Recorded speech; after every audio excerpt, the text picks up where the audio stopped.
கர்த்தராகிய இயேசு கிறிஸ்துவின் நாமத்தினால் உங்கள் அனைவருக்கும் அன்பார்ந்த வாழ்த்துதல்களையும் வணக்கங்களையும் தெரிவித்துக் கொள்கிறேன். ஜூலை மாதம் 25ஆம் தேதி நாம் சிந்திக்கும் ஜீவ வசனம் 122ஆம் சங்கீதம் 6ஆம் வசனம். 122:6.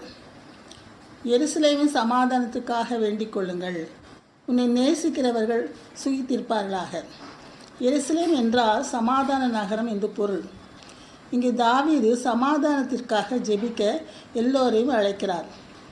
எருசலேமை நேசித்து ஜெபிக்கிறவர்கள் எப்பொழுதும் சுகித்திருப்பார்களாக என்று கூறுகிறார்.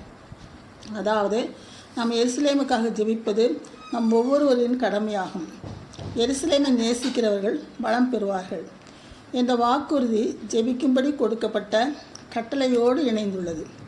செய்தித்தாள்களிலும் செய்திகளிலும் எருசலேமை குறித்து வரும் செய்திகளுக்காக ஜெபியுங்கள்.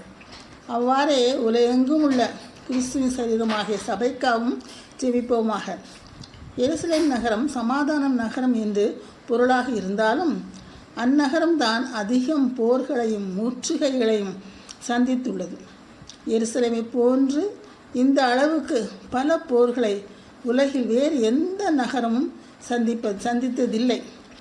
இப்பொழுதும் அரபிய பயங்கரவாதிகளும் தற்கொலை படையினரும் எருசலேமுக்குள் புகுந்து அடிக்கடி தாக்குதல்களை நடத்தி வருகின்றார்கள். இஸ்ரேல் நாட்டை உலக படத்திலிருந்தே நீக்குவோம், யூதர்கள் அனைவரையும் கொன்று போடுவோம், குவிப்போம் என்று பலரும் சில நாடுகளும் தீவிரமாக முயன்று வருகின்றார்கள். சகரியா தீர்க்கதரிசி கடவுளுடைய நாள் வரும்போது கர்த்தரால் பெரிய கலக்கம் அவர்களுக்குள்ளே உண்டாகும், கடைசியில் நகரம் பரிசுத்த நகரமாக இருக்கும், சேனைகளுடைய கர்த்தரின் ஆலயத்திலே மற்றவர்கள் யாரும் இருப்பதில்லை, தேசம் மிகவும் செழிப்பாகவும் நாகரிகத்தில் சிறந்ததாகவும் நாளுக்கு நாள் சீர்திருத்தம் அடைந்து வருகிறது. யூதர்கள் எதிர்பார்க்கிற மேசியா வரும்பொழுது அவர் எருசலேமில் இருந்து உலகம் முழுவதையும் ஆளுகை செய்வார் என்று நம்பிக்கை கொண்டிருக்கிறார்கள். கடைசியில் ஒரு சமாதான ஸ்தலமாக காணப்படும் எருசலேமிற்காக நாம் ஜெபிக்கும்போது அது ஒரு சமாதான ஸ்தலமாகவும் அதில் மக்கள் சுகமாயும் இருப்பார்கள். ஆகவே எருசலேம் கடவுளுடைய ஆளுகை வரும்பொழுது அது நல்ல சுபித்து காணப்படும். ஜெபம். கர்த்தாதி கர்த்தரே, நீர் புதிய எருசலேமில் வந்து ஆளுகை போவதற்காக நாங்கள் நன்றி செலுத்துகிறோம் சுவாமி. அதில் நாங்கள் உம்முடன் மகிழ்ந்து சுவிசேஷம் எங்களுக்குள் கிருபை செய்யும் சுவாமி.